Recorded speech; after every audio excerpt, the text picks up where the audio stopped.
Hey, what is going on, everyone? Welcome to Revived. Hope you're having a great day so far. Just wanted to check in and see how you guys are doing. And I also wanted to talk about something really important. Um, we're going to talk about depression. So, the first thing that I'll say, and I might sound a little crazy, I might sound like I'm going out on left field here, but I think depression should be a feeling, but it should not be a diagnosis.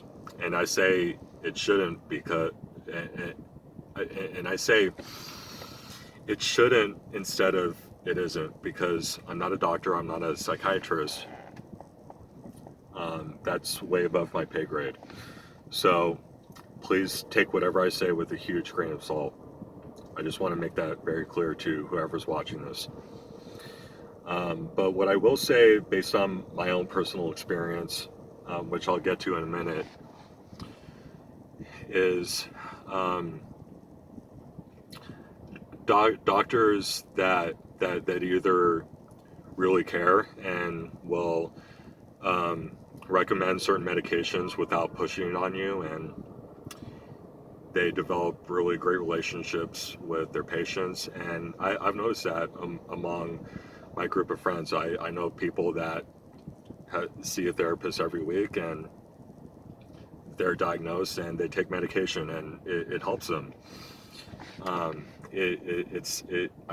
seen it make people better and enable them to make better choices and to live life a little bit more like a normal life. But I'll from my experience, um, what I've noticed with these doctors is that they'll sit you down and they'll start asking you questions, or like you'll start talking to them about what's going on and this or that, and they'll just go how did that make you feel, and then just start writing down on their clipboard, and then they go, hey, you know what, looks like you check all the boxes, so here's your prescription, give this to the pharmacist at the window. And that was my experience. Although it did help. I the therapist that I went and saw, she was actually a really cool lady. It was really great talking to her and just unloading everything. And they prescribed me some medication, and that helped. That worked for a little while, but it got to a point where it was making me either unemotional or it did some weird thing to my brain where it tricked my brain into thinking that I can't ever be sad or depressed because I'm taking these pills. So that's kind of bizarre. but uh, but I don't say this to knock on the mental health profession. I think they're doing a really great job.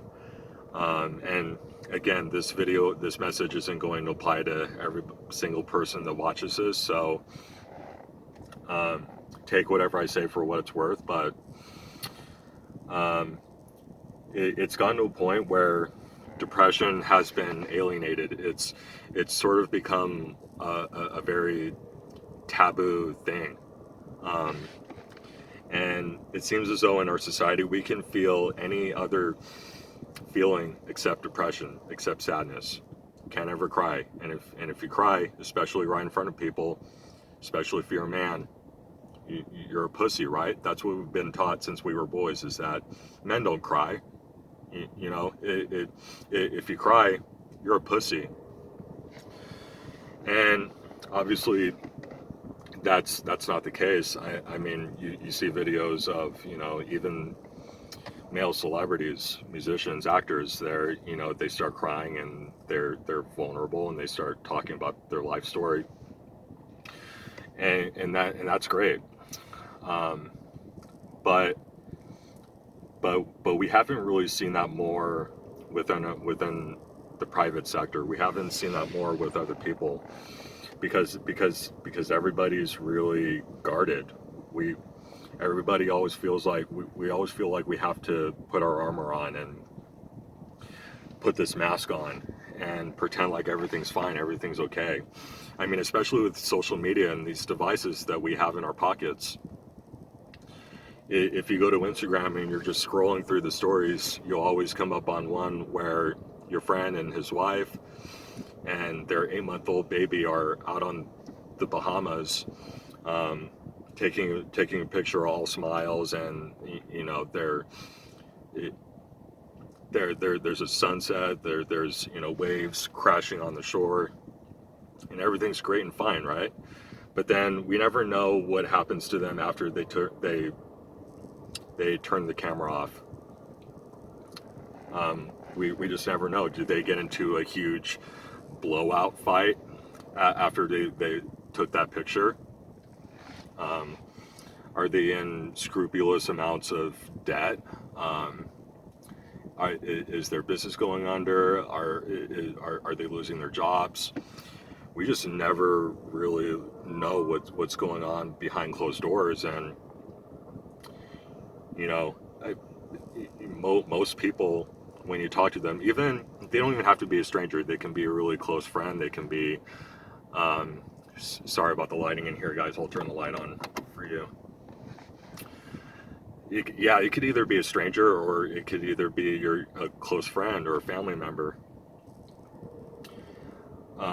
And you say the same thing. They ask you, "Hey, how are you doing?" And I'll ask the same thing, "Hey, how are you doing?" And it's always great, fine. How's your family? Great, fine.